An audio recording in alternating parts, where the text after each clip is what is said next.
This is Democracy Now!, democracynow.org, the War and Peace Report, as we bring you Climate Countdown. I'm Amy Goodman. Yes, we are covering the Glasgow summit from the United States, from Glasgow itself, and from places around the world for those who couldn't make it to Glasgow. We turn now to 18-year-old Swedish climate activist Greta Thunberg. She spoke on Friday at the rally in Glasgow organized by Fridays for the Future, an international movement of students which grew out of her climate strike outside the Swedish parliament that began in 2018. It is not a secret that COP26 is a failure. It should be obvious that we cannot solve a crisis with the same methods that got us into it in the first place. And more people are starting to realize this. Many are starting to ask themselves, what will it take for the people in power to wake up?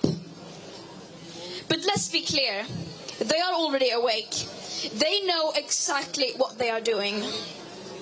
They know exactly what priceless values they are sacrificing to maintain business as usual. The leaders are not doing nothing. They are actively creating loopholes and shaping frameworks to benefit themselves and to continue profiting from this destructive system.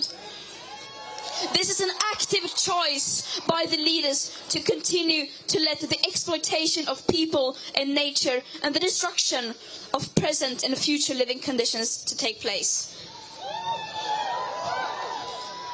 The COP has turned into a PR event where leaders are giving beautiful speeches and announcing fancy commitments and targets, while behind the curtains, the governments of the global north countries are still refusing to take any drastic climate action.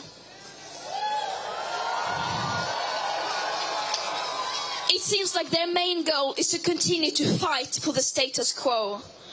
And COP26 has been named the most exclusionary COP ever.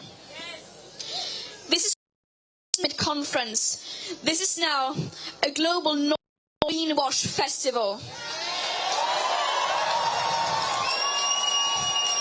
A 2-week-long celebration of business as usual and blah, blah, blah. The most affected people in the most affected areas still remain unheard. And the voices of future generations are drowning in their greenwash and empty words and promises. But the facts do not lie, and we know that our emperors are naked.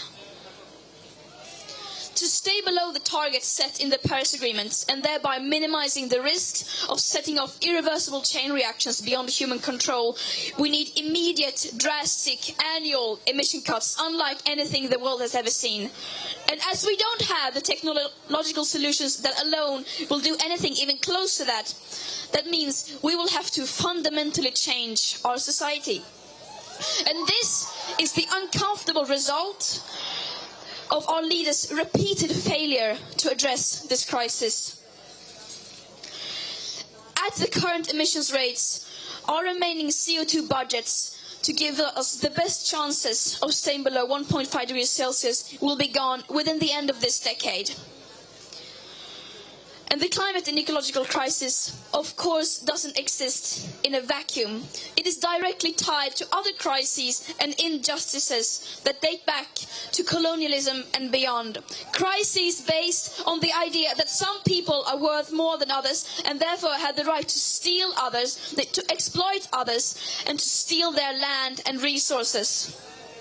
And it is very naive of us to think that we could solve this crisis without addressing the root cause of it. But this is not going to be spoken about inside the COP. It's just too uncomfortable. It's much easier for them to simply ignore the historical debt that the countries of the global north have towards the most affected people and areas. And the question we must now ask ourselves is, what is it that we are fighting for? Are we fighting to save ourselves and the living planet? Or are we fighting to maintain business as usual? Is Greta Thunberg speaking at a Fridays for Future rally in Glasgow, where the UN Climate Summit is taking place.